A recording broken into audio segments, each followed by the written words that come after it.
Hi, everyone. This is Chad Hill, and I have Adam Stetzer here on the phone. Good afternoon, everybody. We're going to talk today about our new web grader, and we're really, as always, excited about the features that we're putting together. And I think that we've addressed a lot of the questions and some of the feedback that we've gotten in previous webinars in today's upgraded web grader discussion. So I'm going to jump right in right now and use our standard test account, VetHubs, and compare it to some of its competitors and show you what's changed. So actually, I have a screen ready to roll. I'm just going to pop over here and plugged in not only VetHubs, but their two competitors, VetMatrix and VetNetwork. And you can see Chad, on your screen, by the way, we're seeing looks like an email high potential client. Okay. Let me. And it also, just sorry to interrupt you, someone's piping in on the questions. Your email is on top of the dashboard. Thanks for letting us know. Okay, we good now, Adam? No, I'm actually still seeing synchronization status is kind of a pop-up, and then I see the HubShout screen, but it's underneath. Looks like an email client. Okay. There we go. Good. Okay.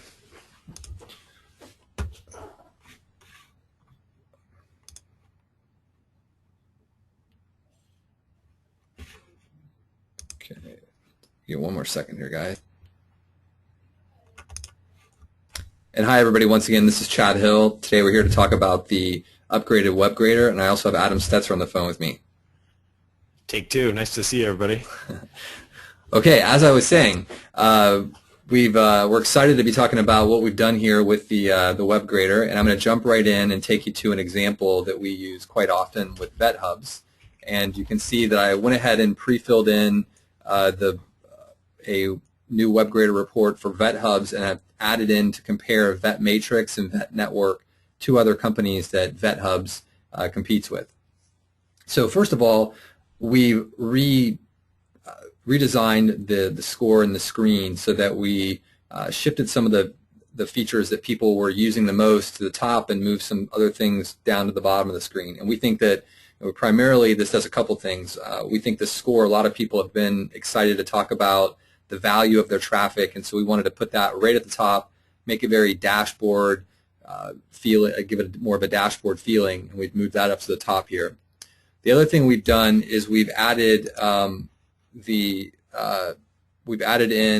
a scatter plot here down to the next thing down that shows how many URLs you have compared to how much monthly traffic there is, and I'll come back to that in a second, but I want to keep scrolling down. We've created a summary chart of the top keywords and where you rank, and then whether or not you're of your competitors the winner or whether one of your competitors is ahead of you. We also have surfaced up to the top here some of the top content on your website that's ranking. So in this case, the homepage for VetHubs is ranking for 16 keywords, and then it shows that there is a article here, what to do when your vet business slows down, that's ranking for 3 keywords, and then some other pages that are ranking for keywords here. We took the graph that originally we had at the top for root domain benchmarks, and we've moved that down to the bottom of the screen. Again, I think a lot of people found this data very useful, but we felt that score was really where people were spending most of their time, so we wanted to get that to the top of the screen. And then we also have included here the backlink scorecard as we did in the previous version. So I'm going to scroll back Chad, up now. I think before you go into the details on each of these panels, there are probably some people joining us today. I think I see on the list that were not here for the original launch of WebGrader version 1. Would you mind just a few words on just again recapping why did we build this and why is it different from all the other WebGraders that are out there? Yeah, that's a great question. So when we looked at, we wanted to create a tool that would do two things. One is we were looking for something that would help all of us as we're out selling and talking about SEO and how to improve your rankings. We wanted to create some of the metrics that we talk about and put them into one screen so that it was easier to communicate and compare why one site might rank better than another. And if you look at most of the web graders out there, they're very focused on the on-site tactics. So for example, does your site have title tags with keywords or not? how many is your site indexed in the search engines? Is it in the DMOZ directory? Good luck getting in there. But all the sort of factors that I think have been around for quite a while, and that if you were to pick up an SEO for Dummies or 101 book, probably would be most of what that book talked about. But what we didn't see a lot of were people that were talking about some of the more, I think, important metrics that are really getting sites to rank today. And that's a lot about links and current rankings and the authority of backlinks and the authority of domains. So what we wanted to do was to pull together some of those metrics to give people an insight into what we believe, again, when you look at the 70-30, that we think 70% of what gets a site to rank is its backlinks and it's the authority of backlinks and what kind of backlinks those are. 30% is on-site content. So whereas most web graders focused on that 30% and just ignored the 70%, we really wanted to do something to really focus on what are some of the ways that we can measure that 70%, and that's what our web grader does. So yeah, that's great, Chad. That's right on. It's really about the 70%. So we should probably just sort of head off any questions that some of the newcomers will probably have, which is, where is the on-site analysis, and just state right up front, we're purposefully not going in that direction because there's plenty of really great tools out there. I've blogged about a number of them. We're trying to plug a totally different hole here and focus on that 70%, at that off-site piece. And I think the other intro comment I'd make, Chad, which is I think it's pretty cool and why I'm so excited today. We came out with version 1 of this, I don't know, about 6 months ago, and thought we had it perfect. And of course, we've had such great feedback from a lot of the people on this call, other resellers, showing us just where we'd missed and how we could make it better. And I really like the collaborative process we use with our resellers to redesign the software. This version 2 is really the result of all that feedback, so it should be that much better. That's great. So I will go ahead and I wanted to quickly go through what has changed, but now I want to go back and spend a little time about how we get these different metrics and what's going into the calculation. So again, I'm at the top of the screen, and we think this number is really, when you're talking to someone about the value of SEO, and I was just on a phone call yesterday with one of our clients, and we plugged in a couple of the competitor websites, and he was looking at what he was investing in SEO versus maybe what some of his competitors might be investing. And there were huge differences in his case that he felt like he needed to plug a gap because he wasn't investing enough. But he was able to see kind of what sort of value other websites that he's competing against, and hearing through the grapevines that are doing so well, what their real numbers are here. And once he saw the numbers and compared himself to them, he was like, okay, how do I get closer to what they're doing? So in this particular case, VetHubs actually is doing pretty well. They're of the 3 in second place in terms of the value of their monthly traffic. But what we're doing is we're taking these 3 websites, we're going out to a third-party database and pulling back the rankings that that database has shown that these websites rank on. And then what we're also doing is taking the monthly search volume for each of those terms, and then we're taking their ranking, the monthly search volume, and we're using that to come up with a score. And the way we actually, what we do is we take monthly searches divided by their ranking. So if you think about that, if there are 100 monthly searches on the term vet websites, and VetHubs is in position 1, we take the 100, we divide it by 1, so that's 100, and then we multiply it by the average cost per click.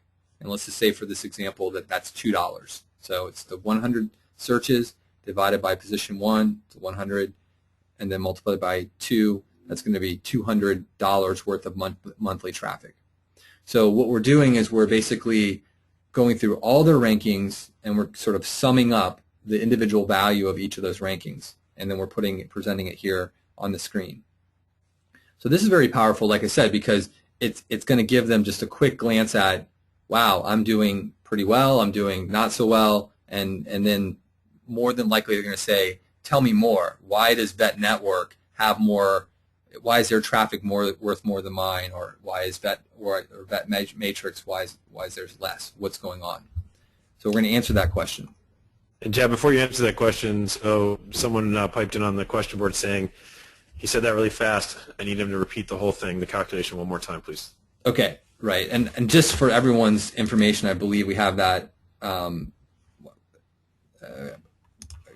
go through it. So we take each ranking. So actually, it's easier if I go into the details here, and just to give one example, I'm going to click on See Full Keyword Analysis because I'll show you where I'm getting the numbers I'm using. Yeah, it's a little simpler to see when you see the full. Okay, so here is the veterinary websites example.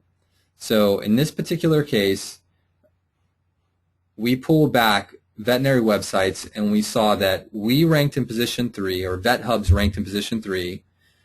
Competitor 1, which was VetMatrix, was in position 8, and competitor 2, VetNetwork, was in position 2. Okay, so in order to figure out the value, the comparative value of that traffic, what we did is we took the 320 searches, and I'm just going to bring up my trusty dusty calculator here. We took the 320 searches that's right here, some monthly searches for that term, veterinary websites. To calculate the value of VetHub's traffic, we divide that by 3 because that's their position.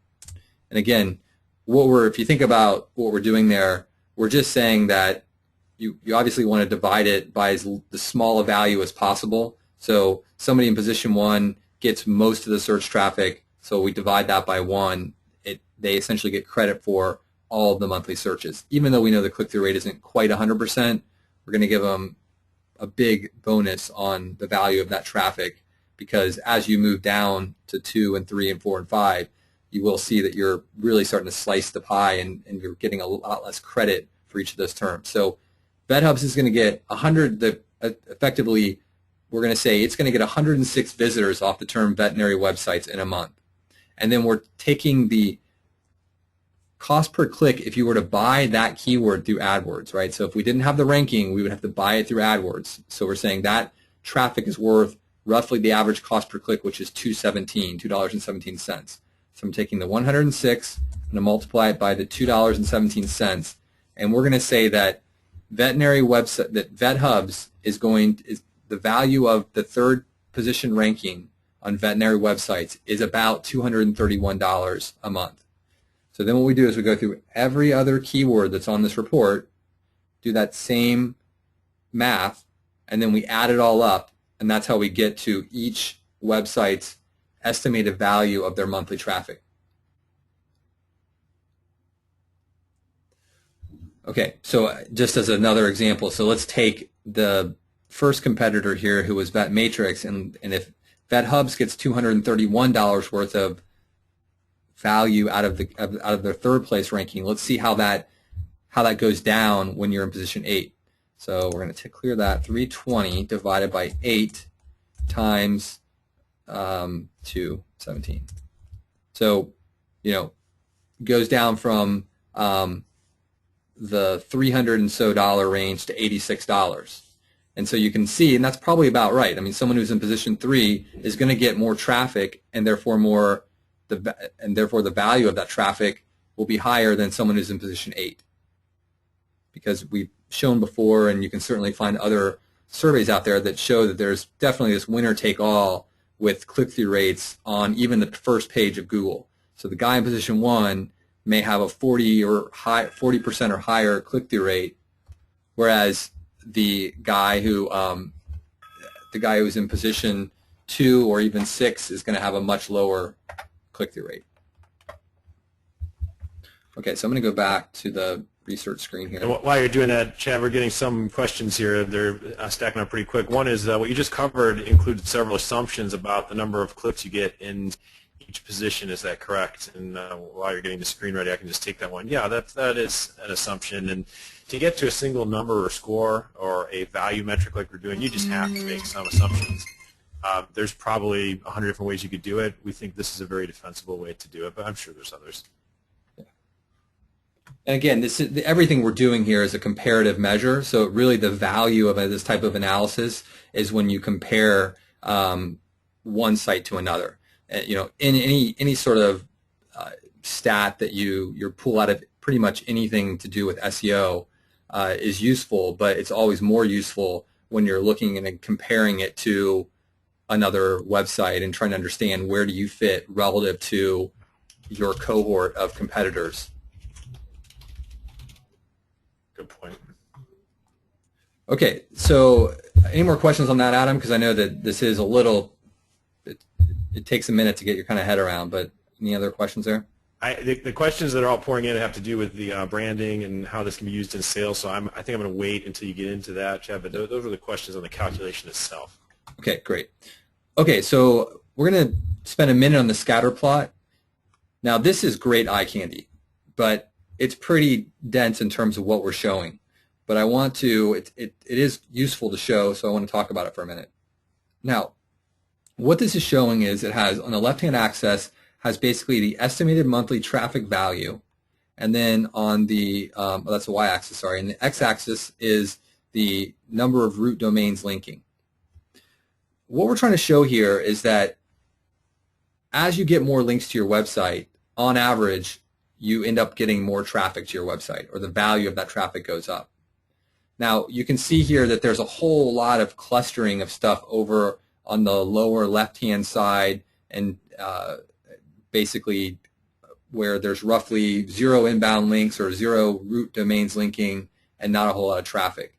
And what we do is we actually plot some of the competitive points. So anything red here are some of the competitors that are the people that are in this comparison, just to show kind of where they rank. So it's fairly technical, and it could be something that you would want to show, again, someone who's more sophisticated, but really what it's showing is just in the relative landscape of all the different websites that we've analyzed. And Adam, how many is that across the board that we've done now?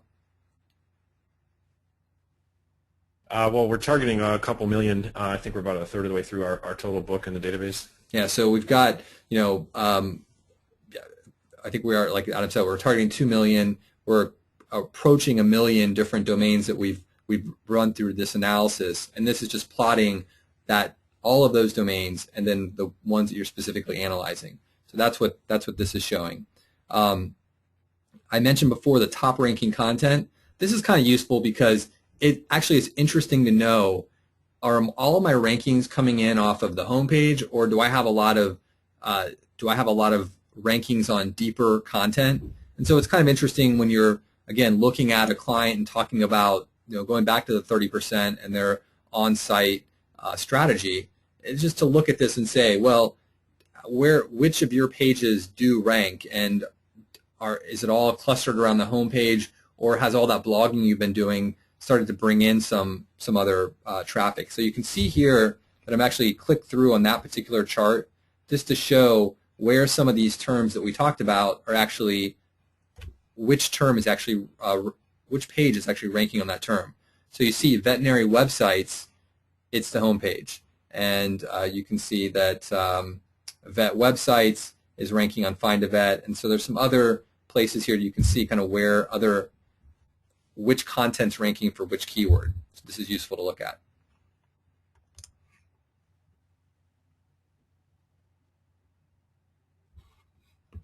I'm going to scroll down now and take a look at some of the other link metrics.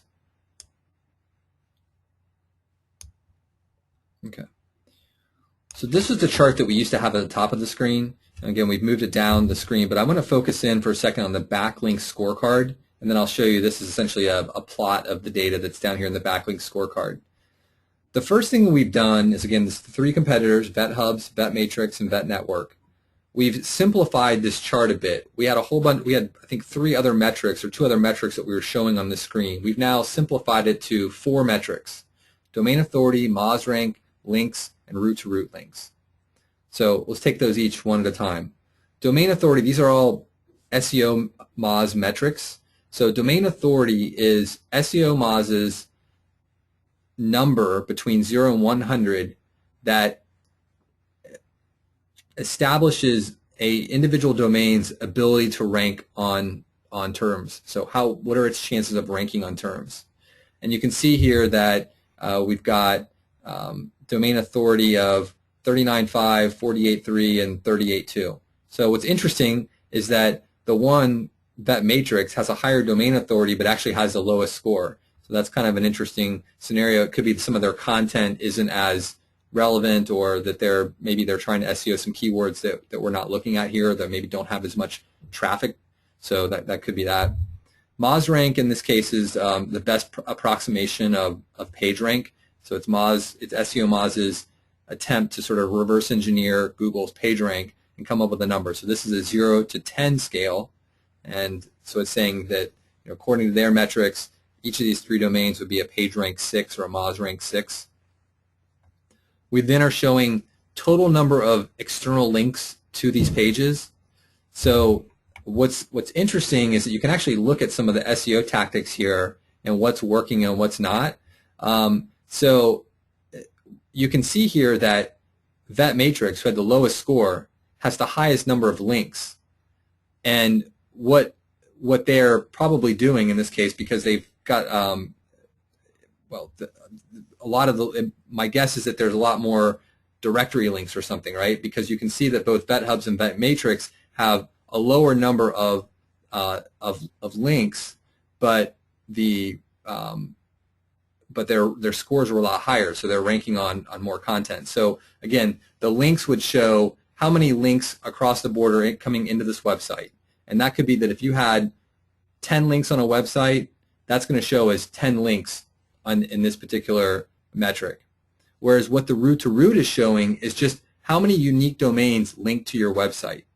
So in this case, VetHubs, there are 389 unique domains linking to this website.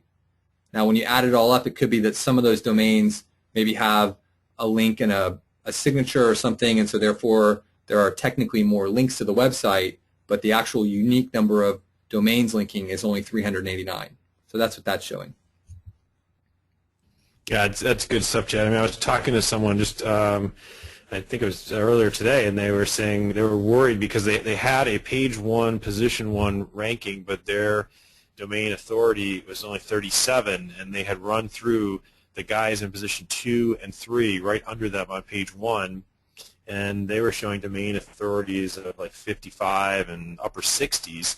And so the concern was, well, I've got position 1, but they'd only recently captured it, and they were really worried, were they going to not be able to hold it because the overall strength of the sites right underneath them in position 2 and 3 were so much stronger on domain authority, and they were asking for advice. And I said many of the things that Chad just said. This is a complex issue, and domain authority is a good piece of data, but it's somewhat blunt, much like PageRank is. And there's lots of other factors like looking at the root-to-root links and the site-wide links, roots versus all links, as well as, of course, when you get an anchor text and whatnot. But Chad, while you were talking, a couple other comments came in and I really want to bring your attention back up to the scatter plot, which you may not want to go to because it's complex. But there's one here that says, "I love that you guys work so hard on this, but I got to say that scatter plot is really confusing and hard for me to explain to clients. Can you take another run at that?" And there's another one that said, sorry, I really didn't get any understanding of the scatter plot. So I think we need to bundle those two together and maybe give it a second try. Okay. All right. So let's take a look at the scatter plot again. So what the scatter plot is doing is, what we have, if you think about this screen, I just talked about these metrics at the bottom with the link metrics. What we're trying to do is tie those link metrics back to the value of the traffic. Okay, so if you think about it, we've got this number up here, 1,105, and we've got this number down here, 389. And what we're trying to do is just see what correlation there is between the number of links coming to a website and the value of the traffic. Okay, and that's really what we're plotting here. So we've taken every one of these, essentially 1/3 to half of the 2 million domains that we've run through the system, and we've plotted that information here to see what kind of correlation there was between number of root domain links and traffic. Now, what we found is that, you can see here, this is just showing you essentially where in the universe of all these domains these particular people that we're evaluating are going to fall. And I think this is interesting data, and what we're doing is just overlaying it. But I think both Adam and I look at this and we're trying to figure out how could we understand the correlation here better, So we're continuing to work on some ideas on, really the next level of understanding this information. But what it's telling you today is that in general terms, the more just where you fall in the total comparison. So some of these guys that we're dealing with here, they're not getting the most traffic in the world, because you can see that all three of these particular terms are these companies are getting somewhere between $250 and $3,000 a month. So on this scale, we're not up at the $25,000 range, which is where we cap out. And then in terms of links, though, they're all relatively high up on the root domain linking. So I think what this is basically showing is just comparing these two stats. And generally what's going to happen, I think there's a little bit of an outlier, because it's a little unusual that Vet Matrix would have so many root-to-root links, but their actual score would be so low. And the only thing that we can kind of think of is that the value of a lot of their links is not that high, and so therefore we're seeing sort of a correlation where there's a lot of links over here, and they're actually capped off the screen. There's a lot of links, but their value of their traffic isn't that high. And Adam, I don't know if you want to take a swing at that as well. Sure. I mean, if I were using this as a sales tool, which I do, I think I would first and foremost use it just as a visual approximation for how you really got to differentiate yourself from the pack to get to page one, position one. That's what everyone wants, right? And so when you put their URL into this tool and they're coming to you as a prospect, or you're reaching out to them as a prospect, and they're saying, what's it going to take? For most of those people, the number of root domains linking they're going to have, what do you think, Chad? It's going to be, what, under 30, maybe even 4, right? Something really low. I mean, they're very low. So the first thing you're going to say in your sales pitch is, I want you to look at this chart of almost 1 million domains, and I want to see where you are. And unlike the one that Chad's run for you here, that red dot's going to be right in the pack, way in the mush of the lower left of the graph, right? So to me, put aside the deep analysis and correlation or regression, or the things that you might hear these big words and say, I can't explain that.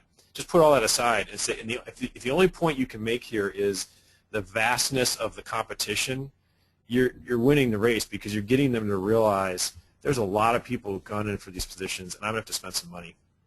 And I think that's one thing this graph does very well. It helps them appreciate just the number of people who are out there link building. And oh my goodness, I only have 10 root domains, and I'm up against people who might have 100 or 200 or 300. And I think, if they understand that, then you can go a little further into the difference between a root domain and crappy directory links or site-wides and whatnot. But don't even feel like you have to go there. Just use this to show just how vast the internet is, and how many people are out there building a lot of links. And you better get started. Don't get left behind. Good point.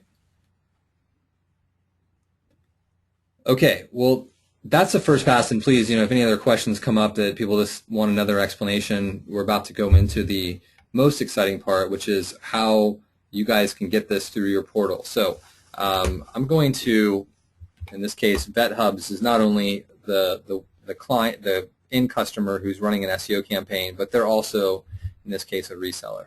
So I'm going to go log into VetHubs portal and show you how this goes. Okay, well, I think all of you, when you now log into your portal starting today, you'll see a research tab. So logged in right now, and you will see a research tab there in your private labeled portal. And just like we just did a minute ago, you can enter in this information.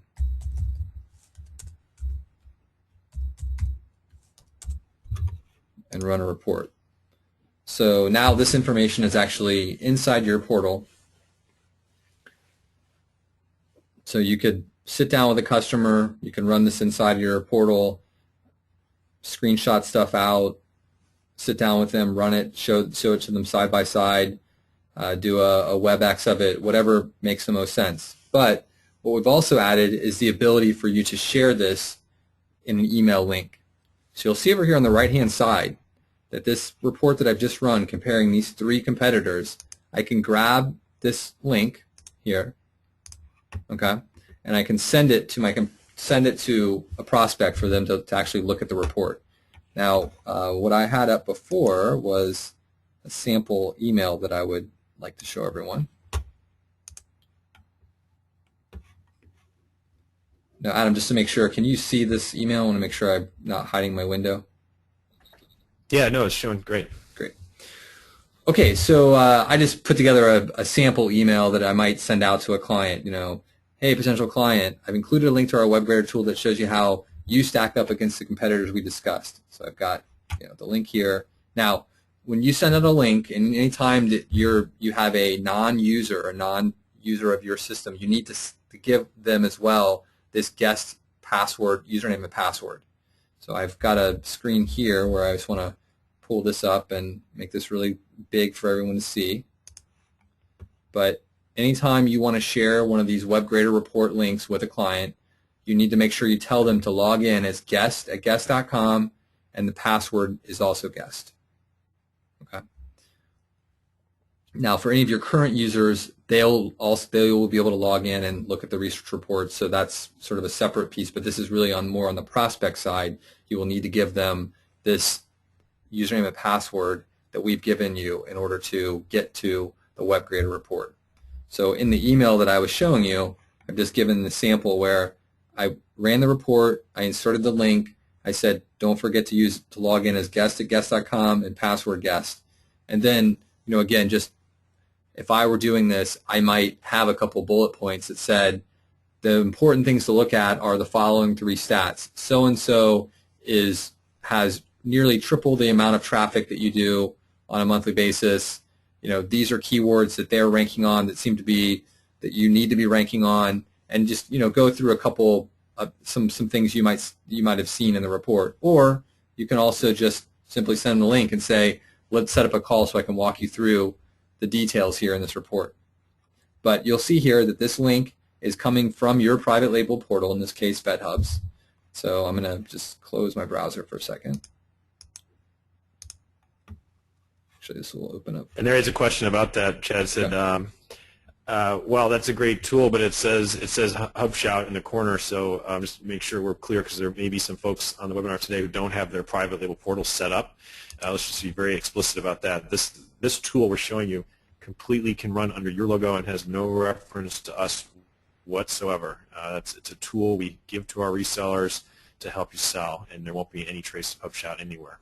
Right. That's pretty much what we're launching here right now. Is we're launching the ability for you to see the private labeled the research tab and this WebGrader underneath your portal. Prior to that, you did have to come to HubShout in order to get to it. But one of the big requests that we had from the reseller community was they wanted to use this and be able to show it to their customers and not have to show that HubShout made it. So now you have the ability to do that.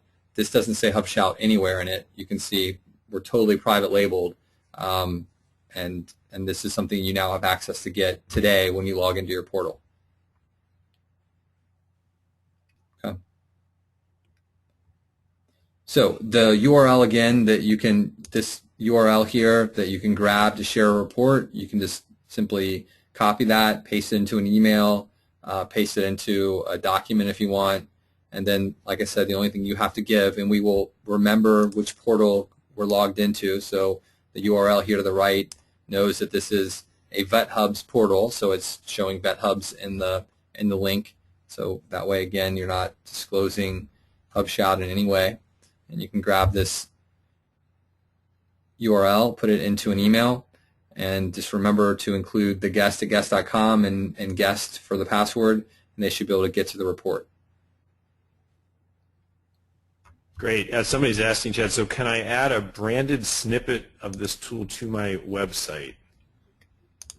Today, you cannot. This requires that, again, you need to go in and basically run the report, put the domains in, and send over the report with the username and password.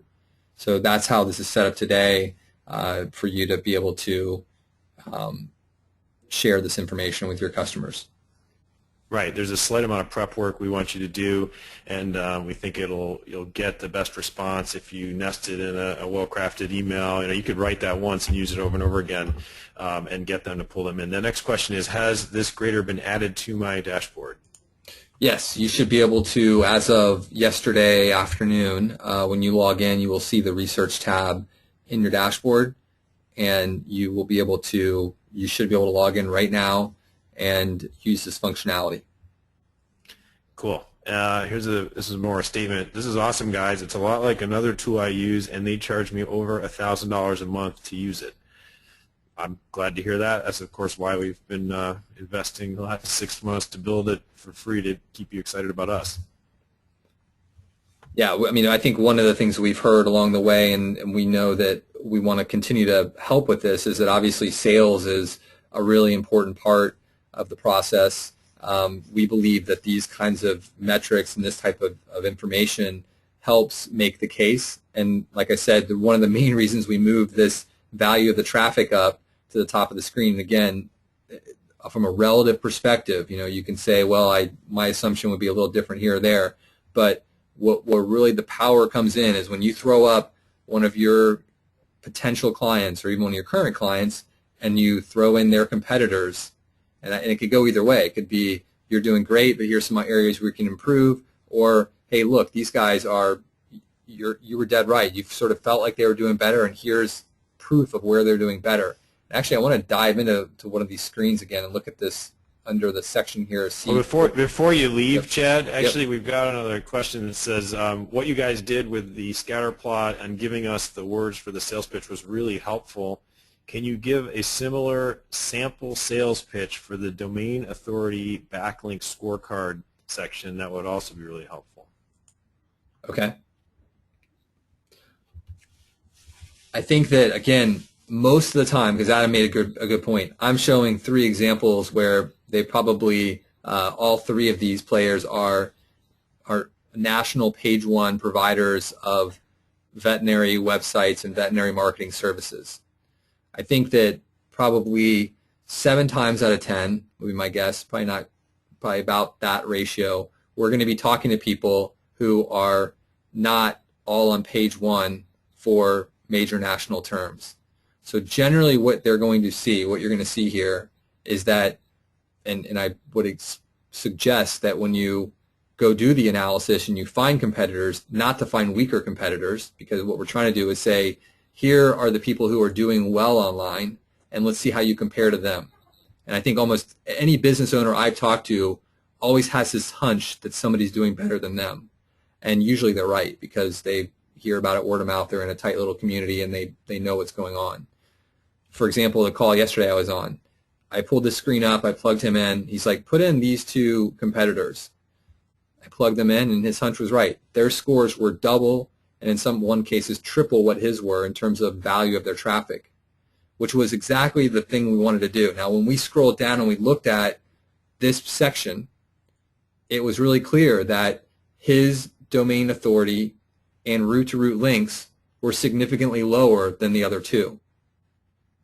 So this example may not be the best example as the one we're talking about today, because you would expect the second one to actually score better than they do.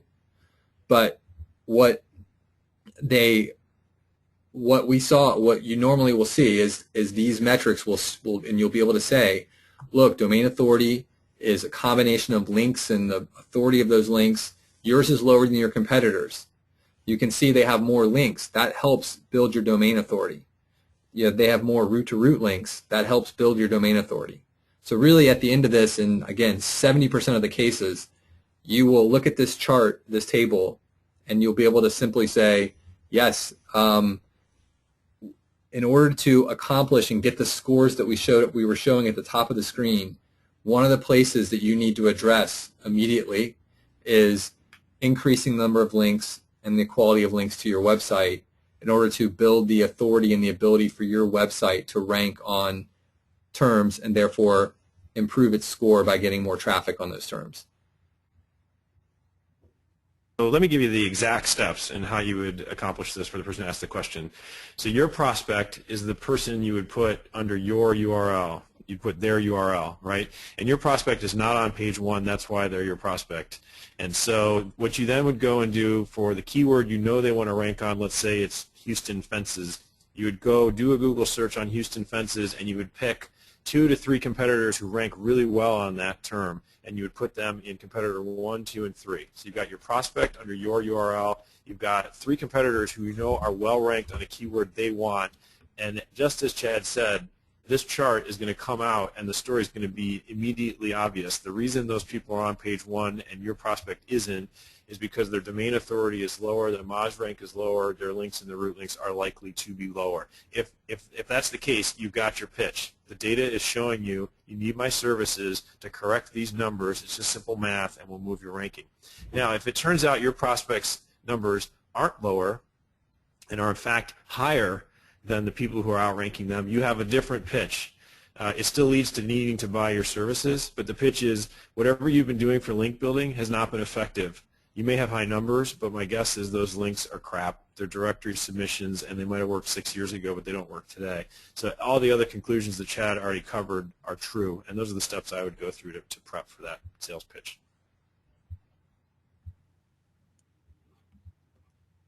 Okay. I wanted to dig into the organic keyword table as well here.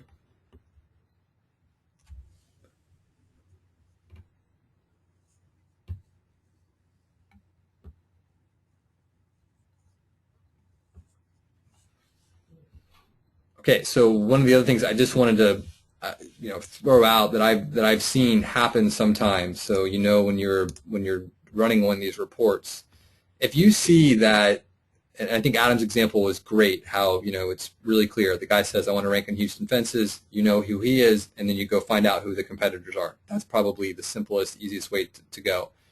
One of the things I've seen sometimes happen here is what you're looking for is, this is another way you can start to identify keyword opportunities. So let's just say that the scores, it was clear. His score is lacking. Houston fences is one part of it, but what other terms is that guy ranking on? The best thing to do is to come in and take that competitor you want to analyze. So in this case, to say it's the competitor 3 who had the highest score. And I just want to scroll down the list and start to see, where does that person have good rankings that I don't? So you very quickly can see veterinary logos. Well, okay, VetHubs doesn't really do veterinary logos, but okay, that's 170 searches a month. And like you can very quickly see here where they're doing well, and the prospect, in this case VetHubs, is not. Veterinary brochures, again, maybe not so much related to websites. Logos again. So you can see kind of where the two are competing, where there's overlap and where there isn't. This is very useful kind of in a different scenario, right? Let's say that the scores are high, but this is a client who wants to dominate. This is another great way to come in and very quickly see what are some of those opportunity areas that you need to build out on your site where they might be getting rankings that you're not. So again, another useful tool here that we use all the time when we're doing keyword analysis, because one of the quickest ways to find potential keywords is to go look at the competitors in that area for that market and generate a list here that we can compare and benchmark against to understand where are you weak and where are they not, and where are their opportunities. And I think you've said this, Chad, but somebody chimed in. Can you say again, what does the red X mean? Yeah, the red X are any terms where, again, you are in the first column, the URL, your prospect that you've entered, or the URL that's been entered, and then it's then it's the competitors after that. And any row, any keyword where one of the competitors is in a better position than you, there will be a red X. Green check marks are any row where you have the best ranking of the competitors that you've entered. So it might be that you're in position 2, but you didn't enter the position 1. So if the competitors you entered were in 5, 7, and 25, and you were in position 2, you would have the green check mark. But if you did, in that case, if you were in position 2 and you enter the guy who's in position 1, he's going to show as you would have an X because that person's above you.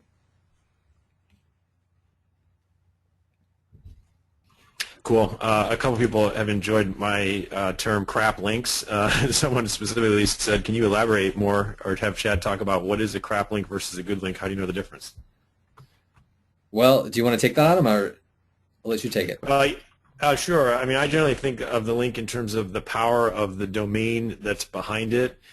You've heard us talk a lot about the difference between root links and total links, and I tend to think of the world in terms of root domain links. So if you give me one link from your domain, or you give me 5 or 700 from that same domain, to me, it's mostly just one link. So there I'm talking about the difference between a link either on the home page or one subpage versus a footer link that might be resident on every page. I believe there is a little bit of a kicker from getting it from every page, but really virgin root domain links are what you're after. But as I said before, they're not all created equal. And the best way to think about them is in terms of the domain authority of the site that's linking to you. Now, using this tool, we've been talking about the domain authority of your prospect and their competitors. But as you think about that as a blunt instrument of total domain power, you can start to think about the incoming links to your website and the domain authority on the other end of that link, the person who originated it. So, for example, let's say you have total links is about 1,000, but really that only comes from 20 root domains. That's 20 individual domains. So I think of that as really 20 individual domains that are linking to you. That's the important number. You can then say, well, is that 20 domains each with a domain authority of 10, or is that 20 domains that are really strong, each having a domain authority of 50, which I would consider very strong. Middle of the road domains are in the 20s, domain authorities in the 30s I consider fairly good, and then 40, 50, 60 really strong. I don't see too many 70s around. So when I say a crap link, to me I'm really saying a link from a domain that has an authority. Crap to me would be 15 or under. They really don't carry much juice at all. They themselves don't have much power, and Google knows that because they've charted, of course, the linking infrastructure of the whole internet.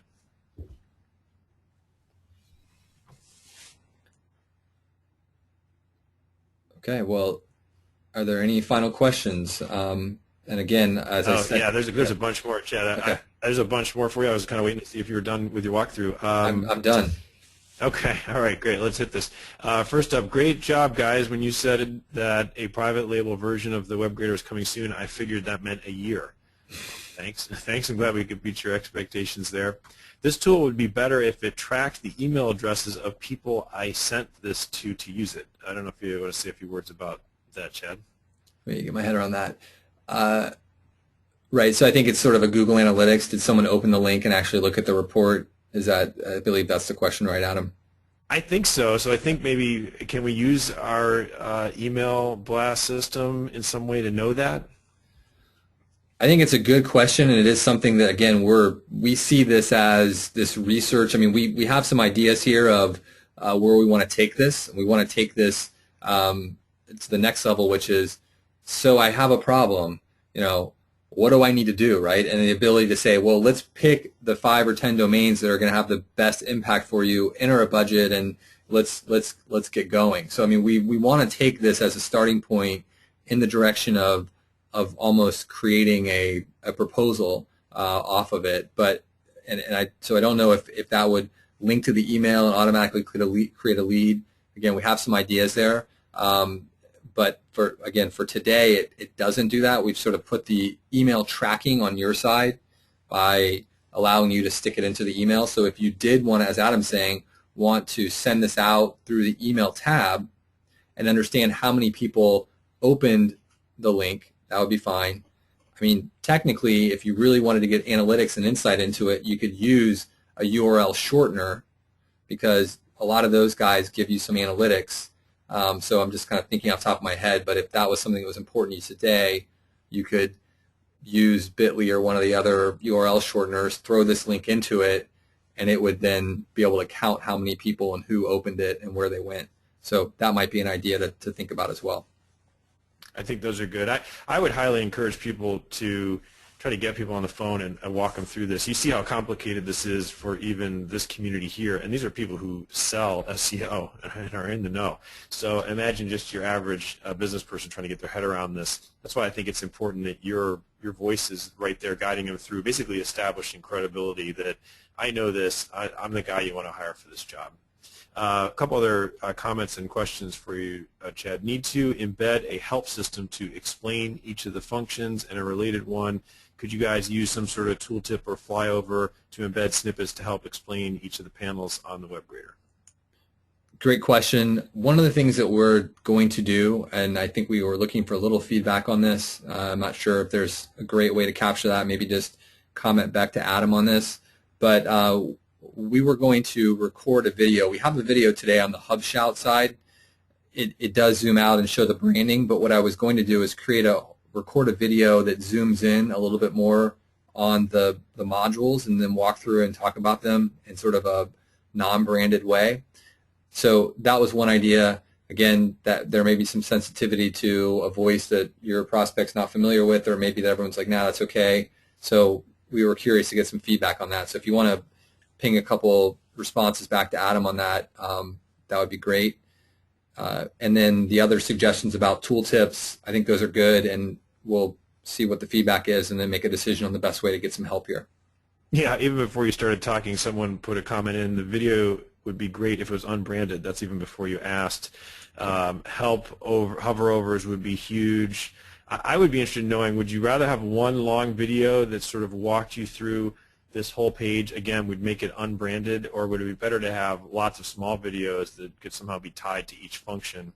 But as Chad said, you need to let us know if you'd use that before we'll go off and spend the effort to make that video, and let us know if that's something you'd actually post. Here's another one for you, Chad. So back on the traffic value, I'm still trying to get my head around this. Are we saying that the number reflects the monthly traffic value that it is worth in terms of retail dollars? Yeah. So what we're saying is that if you were given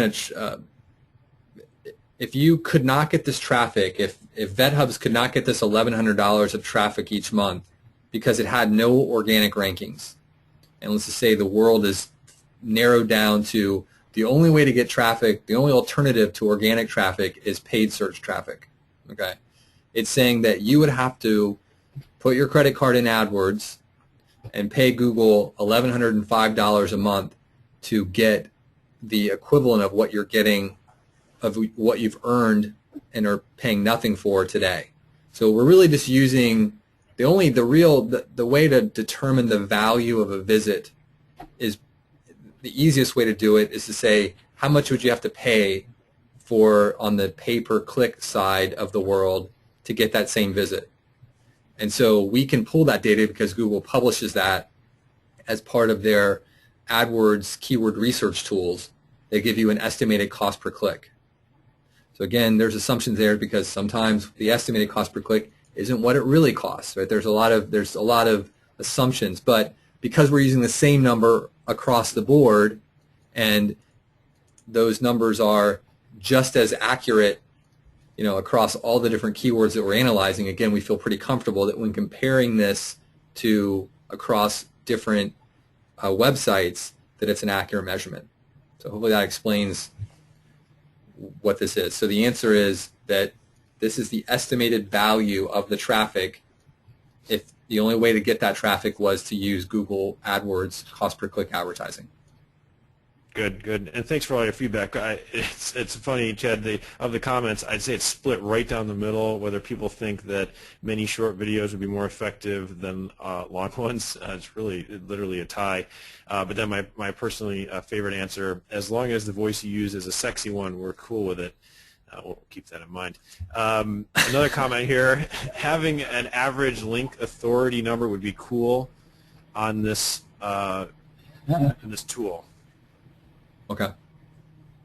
So that I'm not sure entirely what they're talking about. If they mean like I was referring to the link authority of all inbound links, but we appreciate the feedback. Another one here. This is a really awesome tool. Allows us to show our clients the problem and offer a solution. This should be a huge value. Keep up the good work. And then the last one, Chad, will there be a recording of this webinar? Yes, there will be a recording of the webinar. I think I was able to edit out the false start at the beginning, and that will be up tomorrow by 11 o'clock. And again, I think that if you have any questions that aren't answered in the webinar or the recorded webinar, and you have any further questions, please feel free to give your account manager a call. And we really would appreciate getting some feedback as you start to use this with your clients, because I know there's been some hesitation and some difficulty with cutting and pasting data, and so it's been used by some of our resellers, but other ones have not been using it. So we really hope that all of you use this, because as one of the comments said, we really do think this is a great way to highlight the issue, compare the problem to other people that potentially are doing well, and then move right past why do I care about SEO into, okay, here's what you can do with SEO, and here are the steps to go make that happen. Great. And with that, I'd say thank you very much for attending today. And like I said, we'll post this tomorrow and look forward to having everyone back for our webinars next month in a couple weeks. Yeah, and thanks everybody for the feedback on this process and helping make version 2 so much stronger. Really appreciate the collaboration and all the comments today. Nice work, everybody.